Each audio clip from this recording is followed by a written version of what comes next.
Uh-huh. Do looks like a lady. Uh-huh. Uh-huh. Do looks like a lady.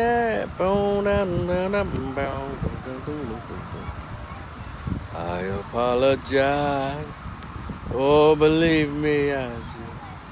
I apologize. Oh, honest and true. And so I know I was wrong, so I'm singing this song. And I want to get through to make it up to you, yeah. Man, Anita Baker. Well, the first little tune I was humming was from the iconic rock band of the 70s and 80s, Aerosmith. And this next one, of course, the love of my life, Anita Baker. Nigel, what's up? And again, y'all know she's the only R&B soul singer, female, that's ever apologized in a song, and probably the real life of her boyfriend or her man when she was wrong in an argument or whatever. But you never hear that. None of these other chicks admit they're wrong. But that's not why I'm on tonight. I came on tonight because I there's no need to rush to sleep. Let me know if this wind is bothering y'all, because it's so pleasant out here tonight. If it's really windy, I'll stop what I'm doing and I'll go somewhere else and make this video. But it feels so good out here. It's probably like 90 degrees, but the breeze. I'm over here by a nice little waterfall here. I can just, this makes it so easy to talk. It's not so humid, and I can actually breathe, because earlier today it was no breathing going on. Mary Max, hey girl. And so, and by the way, it's your man Rico the Opinionist. I'm gonna take my time and talk to y'all tonight about this particular topic. It's quite a few topics I want to talk about, but this one in particular, it's been on my mind a couple of days, and this is a good time to talk about it. And so I know a lot of you have not been. A lot of stuff don't come past your social media feed or your statuses on Facebook, Instagram, Twitter, wherever you operate from, even TikTok. But I'm one of those persons, just like Mary Max.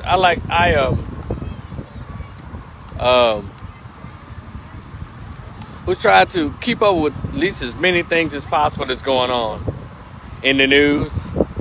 Yeah, some things get past me, some things don't. I just choose not to talk about it. But as a proud graduate of a HBCU, shout out to my beloved, let me say it again. Shout out to my beloved Grambling State University. And shout out to all HBCUs, historically black colleges and universities. And, that was the most wonderful thing. The creation of the HBCUs that could have come out of racism was the creation of HBCUs, even out of the philanthropic, strategy of a lot of the so-called the Caucasians who decided to create HBCUs, either to, in the case of quite a few HBCUs, to educate their mulatto children, the mulatto children of plantation owners. Shout out to Howard University and others. Spelman was named after John D. Rockefeller's wife. I think Morehouse is named after Rockefeller or something like that. One of those Morehouse. So they were all created out of racism, meaning to either educate their mulatto kids that were created on the plantation, or as a separate entity away from white folks. Pretty much like the AME Church, African Methodist Church, because the white Methodists did not want to worship and pray with slaves or Africans. So they branched off and created the African AME Church. And, but I guess regardless of how they were created, one thing about black people, they may have created it, but it's something about the culture of our people that we put our stamp on it. And what has been happening within the last 20 years is the culture of HBCUs have consistently been compromised. We said, Rico, what do you mean? Well, for the first 100 years of HBCUs, we understood the assignment. It was created for black people, and opened by black people. Shout out to Booker T. Washington and Charles P. Adams, who were the main creators and founders of Grambling State University. The way the history goes is Booker T. Washington, who was a real advocate for education and pulling yourself up by your bootstraps, who created Tuskegee University and what else? And y'all figure out the rest. He opened a couple others. Booker T. Washington and Mary McLeod Bethune. It started off as a Christian school, but she opened up Bethune College and became Bethune-Cookman for girls, for girls and black women. You got Tougaloo College, to educate us, and we put our cultural stamp on it. And I think after 1996, this new breed of leadership within the last 20-25 years of historically black colleges, this new breed has become more and more a bunch of multiculturalists and integrationists. and they've purposely, without any of us who graduated before 1996, if you graduated from an HBCU before 1996, you know exactly what I'm talking about. I graduated my master's degree from the Grambling State, the awesome Grambling State University in 1996. I was an undergrad from 94 to 94 to 96 for graduate school in my, the master's program in social work. Shout out to Charles P. Adams Hall, where I received my master's degree, and all the fine teachers and professors there. But after 1997, 98, the HBCU presidents started moving away from blackness. They started moving away from the purpose and the true culture of HBCUs. And that has bothered me. And I guess in their search or their quest for funding, instead of going to the people who make HBCUs possible, that is black students and black people, you got these HBCU presidents reaching out to entities who'd rather see us not have that culture at HBCUs. Am I following you? I'm sorry. Am I making myself clear? Or do you understand the words that are coming out of my mouth? Howard University has succumbed to this. Lincoln University has succumbed to this, and Jefferson City, Missouri has succumbed to this.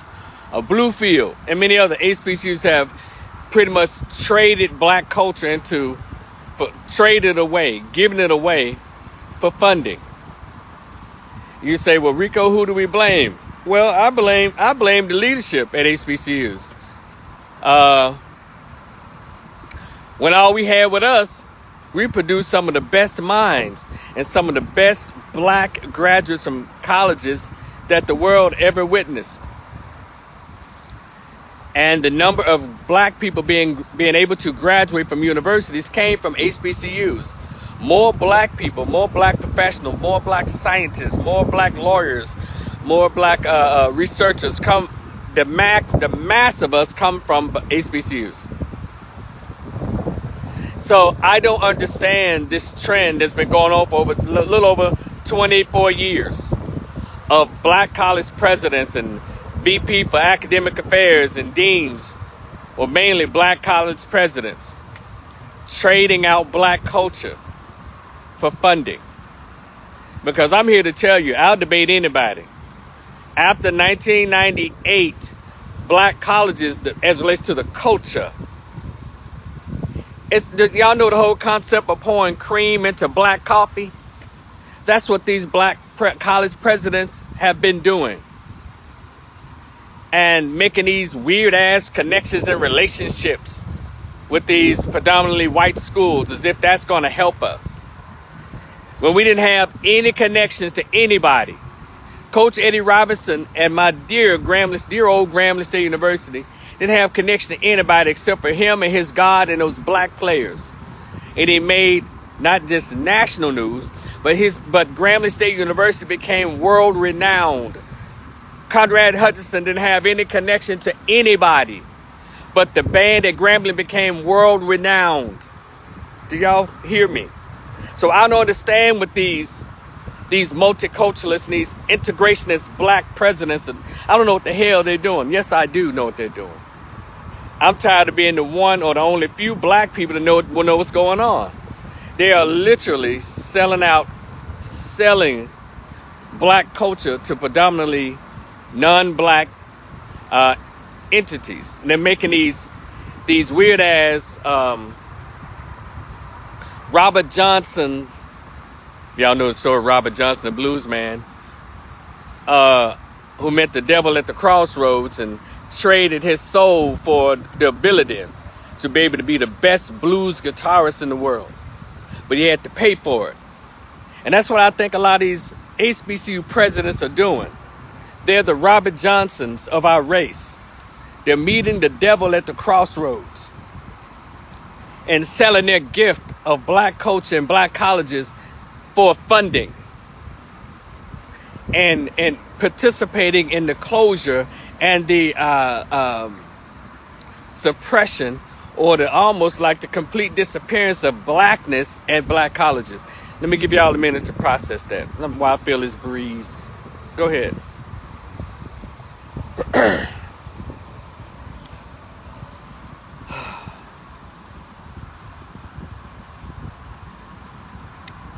You say, damn, Rico, where you coming from with this at 10:51 at night? You know, and of course, we got these extremely intelligent blacks.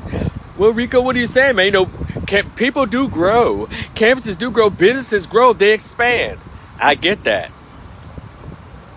But sometimes it could be a case of leave well enough alone. If it ain't broke, don't fix it. Fix it. But we're so busy still trying to show white folks and the white America, the white entities, we're very welcoming. We're very open to everybody. A HBCU has never turned anybody away. You know, with this latest, and I'm going to get to my main point in a minute. I just want to share a few things first. With the latest ruling with the Supreme Court as relates to University of North Carolina and Harvard, Yale, Stanford, cutting out and affirmative action as being part of the admission process when they know damn well black students weren't even hardly being admitted like that. It's mainly white kids and Asians with the funding and the backing of white right-wing groups, conservative groups, started that debate. And so these HBCU presidents, unlike the president that we had, you know, when I was there at Grambling, I was under the leadership of the great Dr. Joseph B. Johnson. And Joseph B. Johnson understood about image. He understood about culture of the university. With all the little flaws that was had, he understood about fundraising. Because every other week, Dr. Joseph B. Johnson at Grambling State University was somewhere receiving a check. Not just from white corporations, but from Ebony, Jet, and black companies as well. And after him, when the board of Louisiana trustees ran him off, then we started getting these other people. Well, all they know is to create these old weird ass Robert Johnson partnerships in exchange for what? You know, they don't know how to go and legally sue for what belongs to black people. These black college presidents, the laziest bums in the last 25 years of these black college presidents, the laziest, the least creative, the most non-innovative motherfuckers I've ever witnessed in his last 25 years. And again, y'all cover your ears, man. I'm about to say something that I know I probably said enough right now that you're offended by. But in these last 25 years, 97% of the presidents of HBCUs have been Black Greek members of Black Greek letter organizations. Fill in the blanks. Now, granted, let me be fair. My beloved Dr. Joseph B. Johnson was a member of Kappa Alpha Psi. But he wasn't guided by the frat. Did y'all hear what I said? He wasn't guided by that talented 10th elitist attitude. He was a real man. He understood that he was the president of a black university. Black college, then university. He understood that. And so that was his mission. Whatever he did with his fraternity and all of that, he did that outside of his job. But we got a lot of black fraternities presidents that's so busy throwing up the hook, the ice, and the ski-wees and keeties and all that shit in pictures that they so busy representing their frats that they're not being black. And we can debate that too. I don't mind. Because y'all know I always said Black Greeks aren't really black people. They've shown time and time again that they are a separate group from black people. Kareem, what's up? And it's not a crime to be a part of a Black Greek-led organization. It's not. But when you more Greek than black, when you more with the frat than take care of the business, when you're a leader over black people, that's the problem. And that's what we're having. They're not very creative folks. So let me get away from that. Unless somebody has to come up with another reason why HBCUs are not thriving like they should under their particular leadership. And I can even expand it to these black cities, the urban cities. Go and look at the bios of most of your black city councilmen, the mayor, your state representatives. And then look at those neighborhoods, those districts that they represent. You'll see what I'm talking about. They're not just Democrat, but also you'll see other stuff too. So what brought me tonight was this article that I ran across.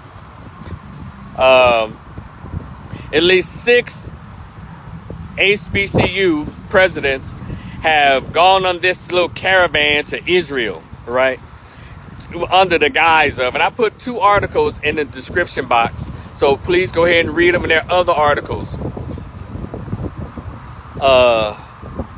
I put the links and articles on this Facebook page as well as on my YouTube channel, Rico the Opinionist. Like, share, and subscribe. They took their ass over there under the guise of trying to have this black and Jewish relationship and learn agricultural and exchange, probably have an exchange program with Israel, right? And so, now, again, I just told y'all, I just gave y'all the whole breakdown. And I looked at the bio of all those presidents. More than half of them are members of, you know what I just said. I said, isn't it interesting that these black college presidents, these black college presidents, you're going to try to make a deal with a state that is known for participating in African slave trade, Jews. That is in historical record. A lot of the plantation owners in the South were Jewish, and they had a direct connection to Israel. The same Israel that forces African immigrants, the females, to get sterilized before they're allowed into the country, until the state of Israel. Did y'all know that? They also denounced the original Jews in Israel who look like you and me. And they hate Africans. The Jewish people in Israel are always violently stoning and fighting and attacking the African immigrants over there. All this going on. But as you read the articles, they're trying to make this connection like there's an actual relationship between African Americans and Jews as relates to struggles.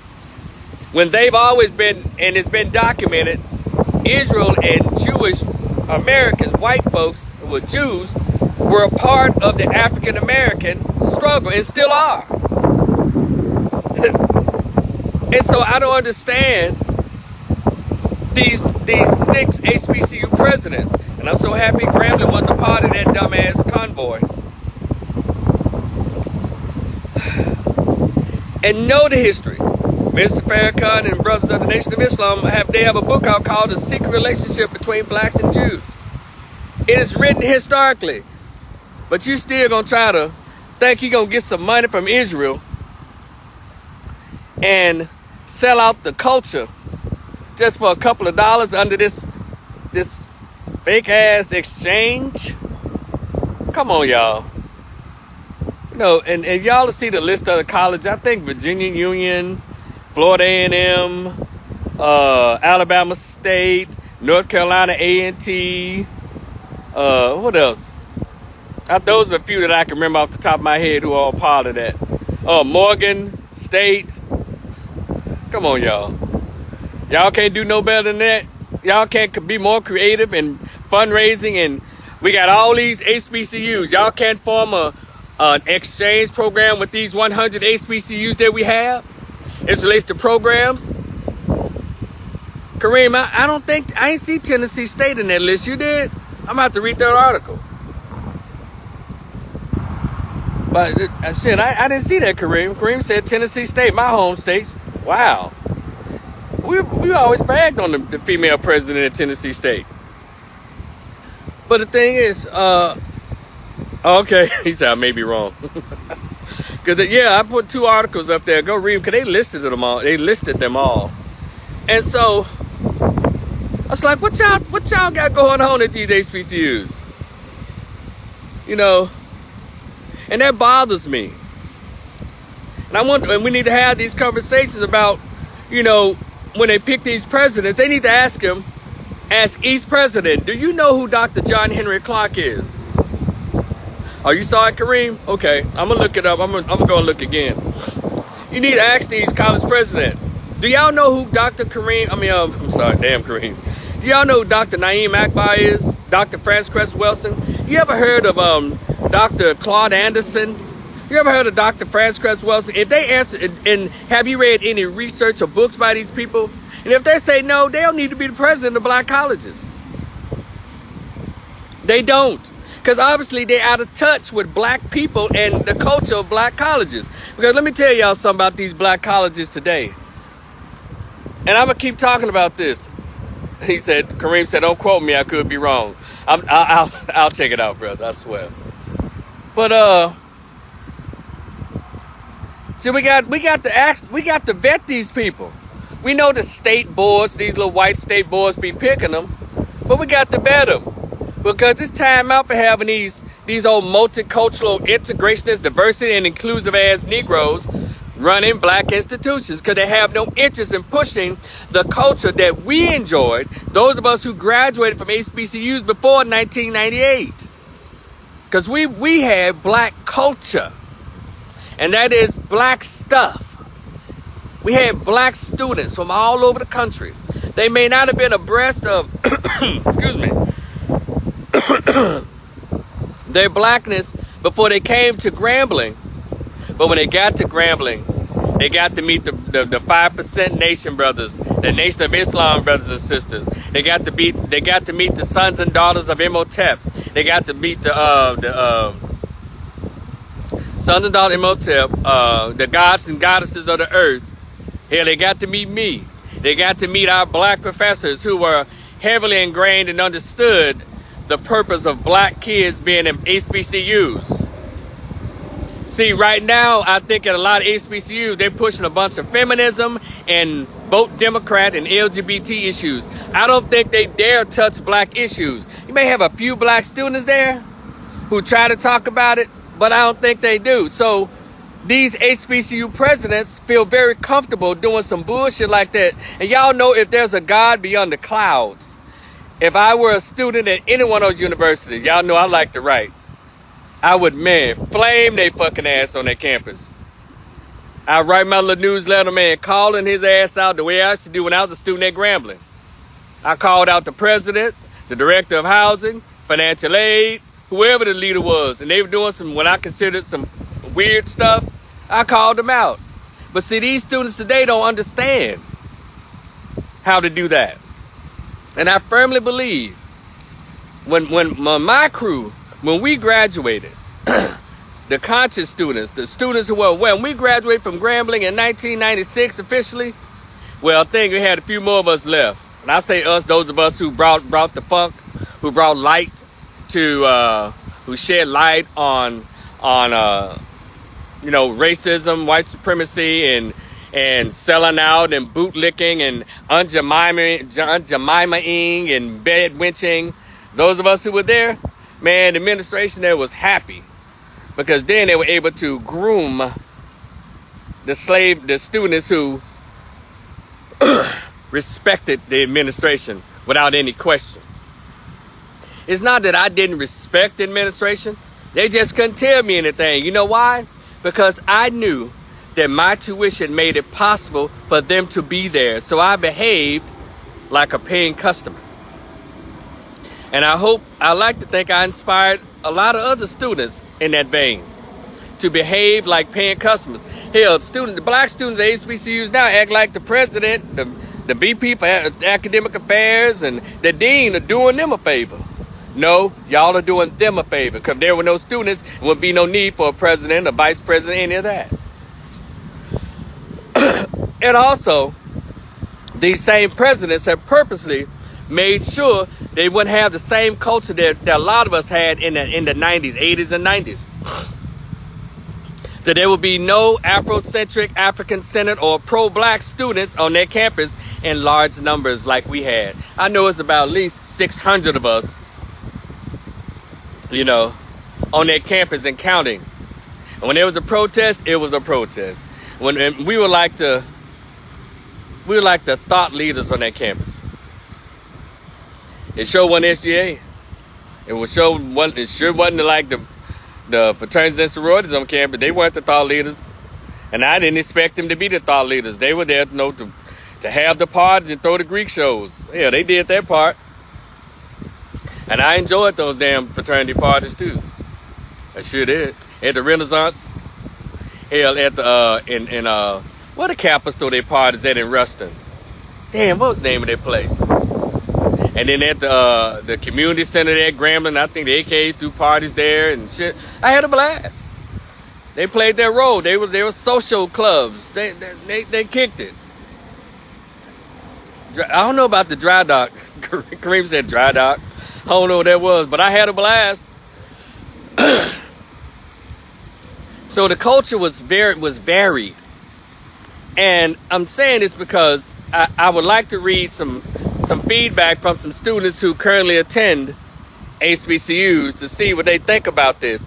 Or are they aware enough on historical facts to be upset about what these 6 HBCU presidents have done? It was in Ruston? Okay. I must have missed that one. But it was at the cafeteria. You remember the cafeteria, Kareem? I think it was the cafeteria. Something like that. It was behind Walmart, I think, in Ruston, when the Capitals used to throw a lot of their parties. Something like that, if you remember that. But I used to have a blast. Who else? I never went to a Sigma party, but Sigma used to throw like barbecues and stuff, but the Capitals and the Q parties, shit, I was there. You remember the cafeteria? Okay, I know I wasn't tripping. But anyway, I used to have a blast. But anyway, I just totally disapprove of that. And I think these black college presidents are working in concert with the mainstream because they don't really want HBCUs to exist, not the way they used to exist when we were there. They want them to exist as watered down versions of themselves. And I don't like that because we need a space where black people can be actual black people and not stereotypes from BET.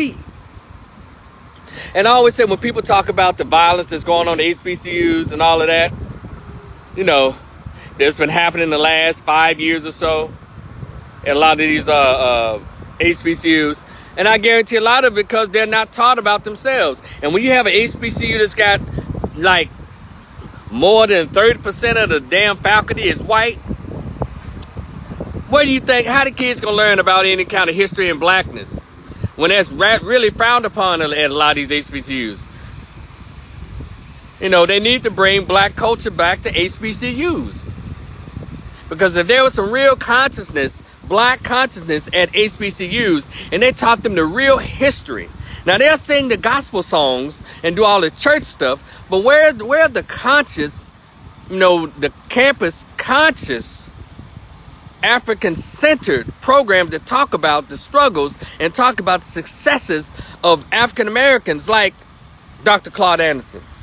Not just MLK, not just Ralph Bunche, you know, not just C. Deloitte, no, what's the woman named who was over the Negro Women's Association? Not about those blacks, but also people like Steve Coakley, brother Kwame Ture, Chancellor, what's that little brother's name? Fred Hampton. Talk about the Black Panther, stuff that the people who were the warriors on the front line, not just in the civil rights movement, but the human rights movement. And also, and I'm finna get to it, how come these HBCUs, you never ever hear about black college presidents trying to form agricultural, educational, scientific, or research relationships or alignments with any country on the continent of Africa? Y'all go ahead, ponder that. These motherfuckers went all the way to Israel. And then I remember that someone was telling me that there was a president at Grambling who tried to create what's called a Grambling and Cuba connection. And then, of course, when I went to Grambling, they had this exchange student with Mexico. But we never, ever had an exchange program with Jamaica, Haiti, no, none of the, you know, the darker countries in the world. Why is that? Are HBCU presidents ignorant so to the point to see that Kenya, Nairobi, Kenya, Uganda, Ghana, Senegal, they don't think they have universities? They have professors, researchers over there? How come they don't do an exchange program with our people? Let me tell y'all something. We even have HBCU presidents that have created alliances with law schools. There's not even one of the law schools, HBCU law schools. Y'all ever heard of that shit? But we're always talking about Wakanda. We're always talking about blackness when it comes to a goddamn movie. But we don't want that real life Wakanda. Yes, that shit pisses me off. This double talk, black when it's convenient. No, I'm black every day. Does me being black mean that I'm anti anybody else? No. Because we keep giving our power away. Why do we do that? What is the fear of being black? As Public Enemy said back in the day, what is this fear that we seem to have of a black planet? Used to be white folks and others, but Negroes seem to have a fear of a black planet. And I know the Wakanda thing is just a myth, it's just a movie. You know, y'all doing this dumb shit all day long when the movie was out. Then when everybody go see that Woman King trash, look like I ain't waste my money on it, nor my streaming views on that crap. But, cause I wasn't impressed with the first Black Panther, I wasn't. But anyway, yeah, and I'm really disappointed in those 6 HBCU presidents taking their ass over to Israel. Israel does not have a positive record. Let me tell y'all something. And all they want to do is talk about them 2 white Jews that died with the black dude, whatever, Warner and Swartz during the civil rights movement. Like that just makes that become the whole enchilada of relationships with blacks and Jews. And Jews work every day in America to suppress and oppress blacks systematically. Who y'all think promotes this nigger rap that's out here? Jews own these rap labels. But I bet you Israel don't talk about that, do they? You think own all the dollar bills that keep pimping America and other countries out of reparations. But do you think Israel is okay with reparations being paid to enslaved Africans in America? I bet those six black presidents of black colleges and universities don't ask that. They just be doing, as they say, doing the most. And then they're going unchecked. Hell, they need to be emailed, letters need to be written. Like, what y'all doing? Y'all were selected to be over these prestigious universities that houses a lot of bright minds, or bright black minds, to be molded. And all these HBCUs today seem to be molding a bunch of go along and get alongs, and a bunch of make sure they trans and LGBT and feminists that hates men, that hate men. They don't seem to be going on.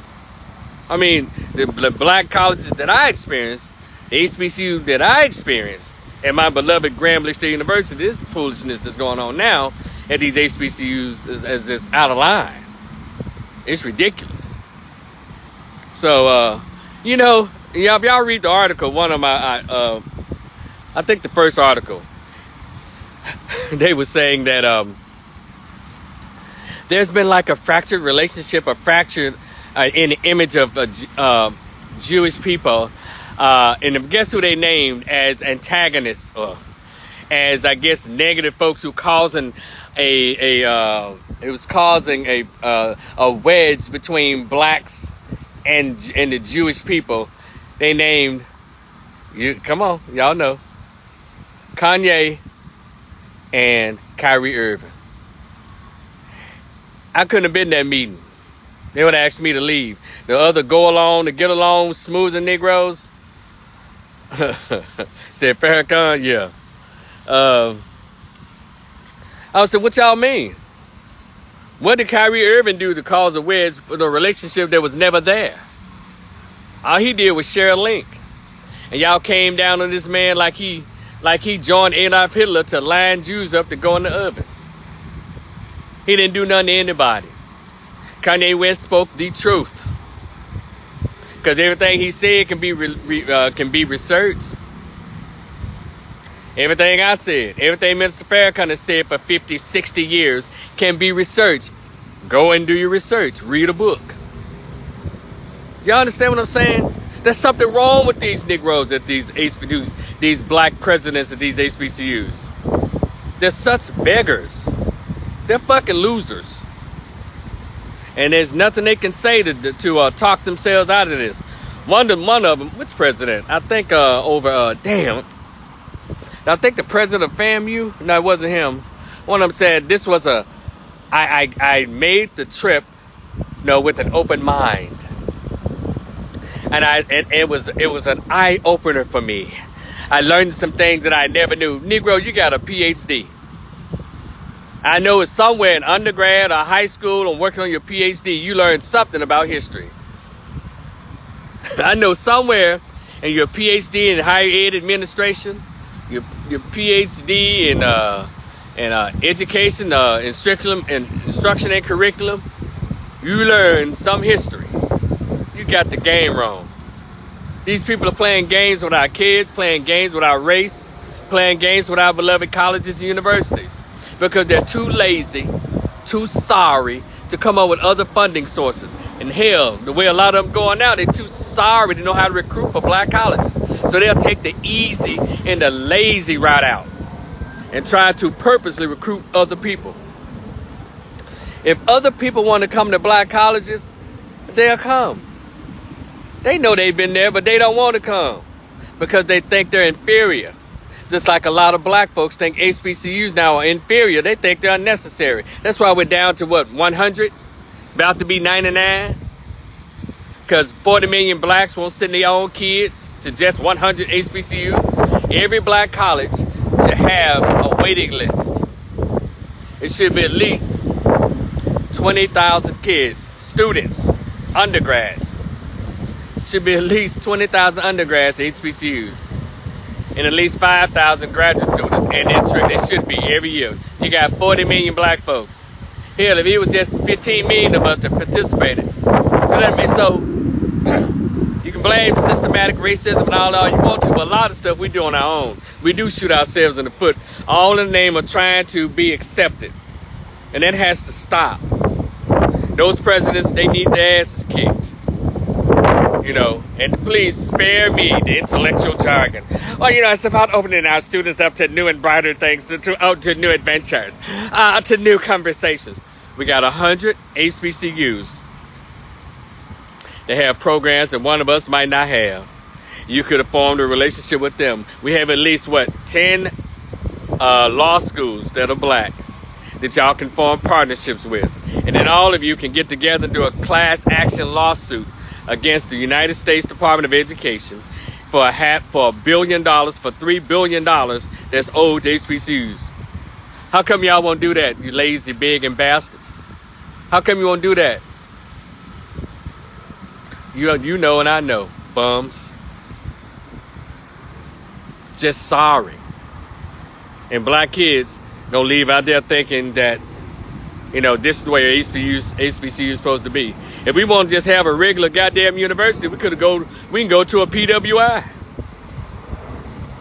But HBCUs are special. The experience is special.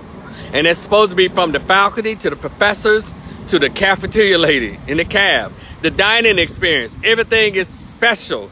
It's specialized for black kids, and it's supposed to be like that. But these HBCU presidents now trying to mainstream everything and killing the reason. Let me tell y'all something. Do y'all know why other people want to come to HBCUs? And they always say for the HBCU experience. That makes it a special place to attend.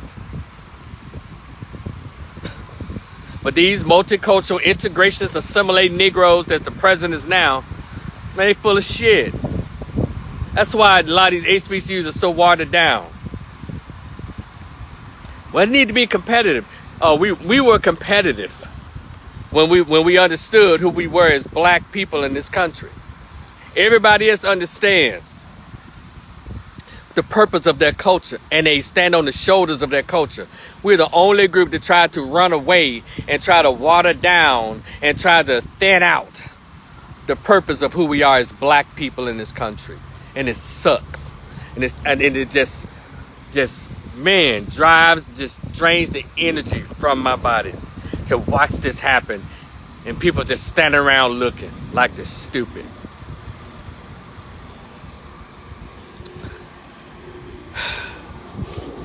Everybody, look. But y'all can read the articles. I have 2 in the description box. Like, share, and subscribe. Those of you who chimed in tonight, thank you for chilling with your boy. I have some more thoughts about things, but we'll talk again in the future. It's your man Rico the Opinionist. Like, share, and subscribe. Hit your boy up on that Cash App. $ Rico the Opinionist. I have a short story there, about 50 pages. It's pretty cool, based on what some people have shared with me. What's this, only $10? It's called The Greatest Pain Ever Felt, Conversation with Absent Biological Father Who Never Wanted to Be Found. Pretty cool. If you decide to hit your boy up on the Cash App, please leave me an email address so I can email you the PDF formatted copy of my short story. Y'all enjoy the rest of your night. I've had a blast. I'm still going to chill out here. All I need now is a nice, is a particular chilled beverage. But no, I'm still working on my summer body. And so I won't start drinking again until the fall. I think so. Maybe homecoming 23. Y'all be cool. I'll talk to y'all later. Peace.